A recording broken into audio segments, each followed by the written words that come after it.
प्रतिवर्ष मार्ग शीर्ष महीने के शुक्ल पक्ष में आने वाली एकादशी को मोक्षदा एकादशी कहते हैं। वर्ष 2023 में यह एकादशी 23 दिसंबर दिन शनिवार को मनाई जाएगी। मान्यता अनुसार इस दिन भगवान दामोदर का पूजन किया जाता है तथा इस एकादशी की कथा पढ़ने अथवा सुनने मात्र से मनुष्य का यश संसार में फैलता है। इस कथा के अनुसार गोकुल नामक नगर में वैखानस नामक राजा राज्य करता था। उसके राज्य में चारों वेदों के ज्ञाता ब्राह्मण रहते थे। वह राजा अपनी प्रजा का पुत्रवत पालन करता था। एक बार रात्रि में राजा ने एक स्वप्न देखा कि उसके पिता नरक में हैं। उसे बड़ा आश्चर्य हुआ। प्रातः वह विद्वान ब्राह्मणों के पास गया और अपना स्वप्न सुनाया। कहा, मैं अपने पिता को नरक में कष्ट उठाते देखा। उन्होंने मुझसे कहा कि हे पुत्र, मैं नरक में पड़ा हूँ, यहाँ से तुम मुझे मुक्त कराओ।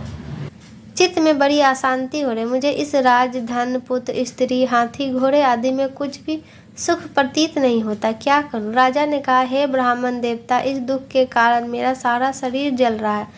अब आप कृपा करके कोई तप, दान, व्रत आदि ऐसा उपाय बताएं जिससे मेरे पिता को मुक्ति मिल जाए। उस पुत्र का जीवन व्यर्थ है जो आपके माता पिता का उद्धार न कर सके। एक उत्तम पुत्र जो अपने माता पिता तथा पूर्वज का उद्धार करता है, वह हजारों मूर्ख पुत्रों से अच्छा है। ऐसे में एक चंद्रमा सारे जगत में प्रकाश कर देता है, परंतु हजारों तारे नहीं कर सकते। ब्राह्मण ने कहा, हे राजन, यह पास की ही भूत, भविष्य, वर्तमान के ज्ञाता पर्वत ऋषि का आश्रम है। आपकी समस्या का हल वे जरूर करें। यह सुनकर राजा मुनि के आश्रम पर गया। उस आश्रम में अनेक शांत चित्त योगी और मुनि तपस्या कर रहे थे। उसी जगह पर्वत मुनि बैठे थे। राजा ने मुनि को साष्टांग दंडवत किया। मुनि ने राजा से कुशलता के साथ समाचार लिया। राजा ने कहा कि महाराजा, आपकी कृपा से मेरे राज में सब कुशल है, लेकिन अचानक से मेरे चित्त में अत्यंत अशांति होने लगी है। ऐसा सुनकर पर्वत मुनि ने आंखें बंद की और भूत विचरण करने लगे। फिर बोले, हे राजन, मैंने योग के बल पे तुम्हारे पिता के कुकर्म को जान लिया। उन्होंने पूर्व जन्म में कामातुर होकर एक पत्नी को रति दी, किंतु सौत के कहने पर दूसरी पत्नी को ऋतुदान मांगने पर नहीं दिया। उसी पाप कर्म के कारण तुम्हारे पिता को नरक में जाना पड़ा। तब राजा ने कहा, इसका कोई उपाय बताए। मुनि बोले, हे राजन, आप मार्गशीर्ष एकादशी का उपवास करें और उस उपवास के पुण्य को अपने पिता को संकल्प कर दें। इसके प्रभाव से आपके पिता की अवश्य ही नरक से मुक्ति होगी।